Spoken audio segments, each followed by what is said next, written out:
Afghanistan, which is the sworn enemy of the Taliban as well.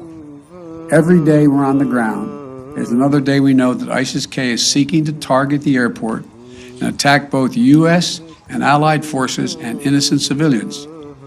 Additionally, thus far, the Taliban have been taking steps to work with us so we can get our people out.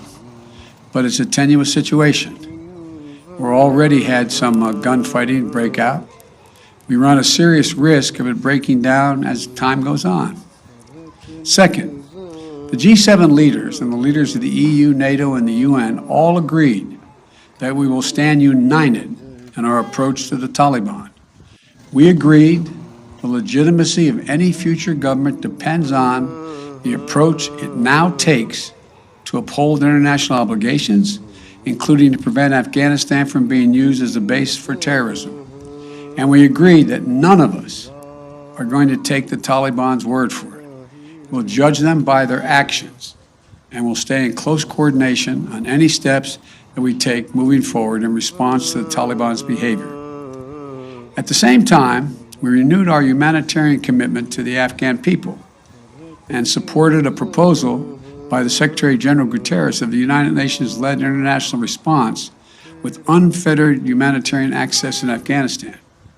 Third, we talked about our mutual obligation to support refugees and evacuees currently fleeing Afghanistan. The United States will be a leader in these efforts, and will look to the international community and to our partners to do the same. We're already seeing our allies' commitment.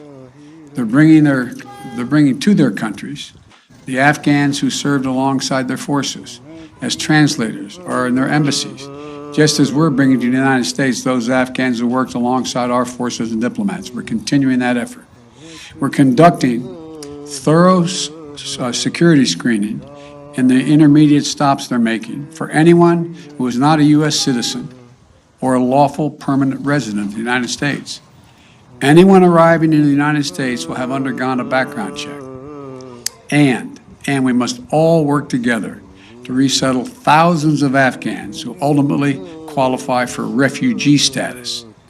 The United States will do our part, and we are already working closely with refugee organizations to rebuild a system that was purposely destroyed by my predecessor. Finally, we agreed to stay vigilant against terrorist threats that have metastasized around the world. We went to Afghanistan with our allies in 2001 for clear reasons.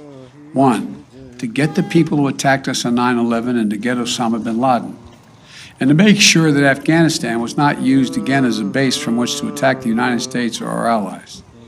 We achieved that objective. We delivered justice to bin Laden more than a decade ago. But the current environment looks very different than it did in 2001, and we have to meet the challenges we face today.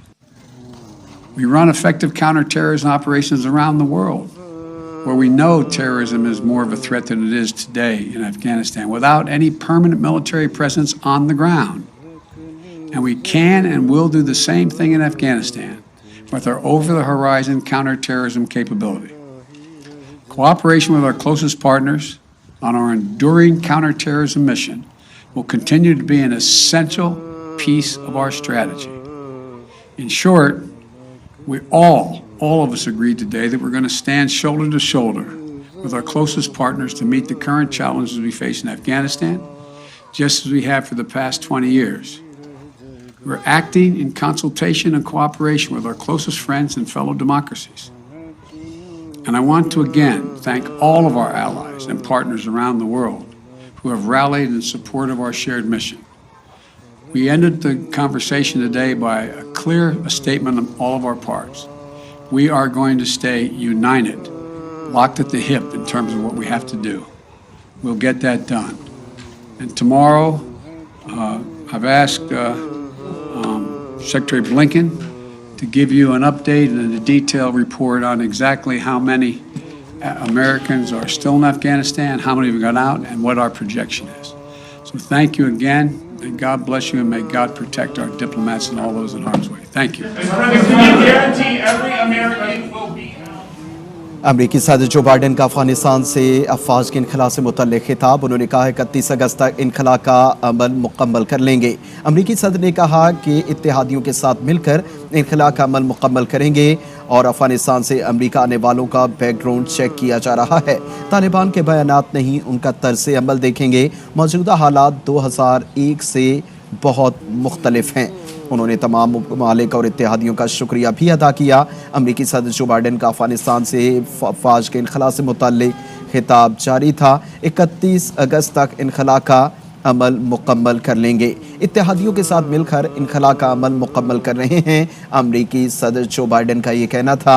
उन्होंने कहा अफगानिस्तान से अमरीका आने वालों का background check किया जा रहा है। तालिबान से मुतल्लिक उन्होंने कहा कि तालिबान के बयानात नहीं, उनका तर्ज़ अमल देखेंगे। मौजूदा हालात 2001 से बहुत मुख्तलिफ हैं।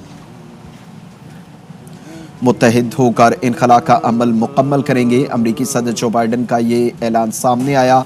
उन्होंने कहा 31 अगस्त तक इनखला का अमल मुकम्मल कर लेंगे। उन्होंने कहा कि मौजूदा हालात 2001 से बहुत मुख्तलिफ हैं और तालिबान के हवाले से उन्होंने कहा कि तालिबान की बातें नहीं, उनका तर्ज़ अमल देख कर फैसला करेंगे। अफगानिस्तान से अमरीका आने वालों का बैकग्राउंड चेक किया जा रहा है। उन्होंने कहा कि इत्तेहादियों के साथ मिलकर इनखला का अमल मुकम्मल कर रहे हैं। अमरीकी सदर जो बाइडेन अफगानिस्तान से फ़ौज के इनखला से मुतल्लिक़ खिताब कर रहे थे और इत्तेहादियों के साथ मिलकर इनखला का अमल 31 अगस्त तक मुकम्मल करने का इंदिया दिया। तालिबान के बयानात नहीं, उनका तर्ज़ अमल देखेंगे। अमरीकी सदर जो बाइडेन ने कहा। अमरीकी सदर जो बाइडेन का अफगानिस्तान से अफवाज के इनखला से मुतल्लिक़ खिताब 31 अगस्त तक इनखला का अमल मुकम्मल कर लिया जाएगा।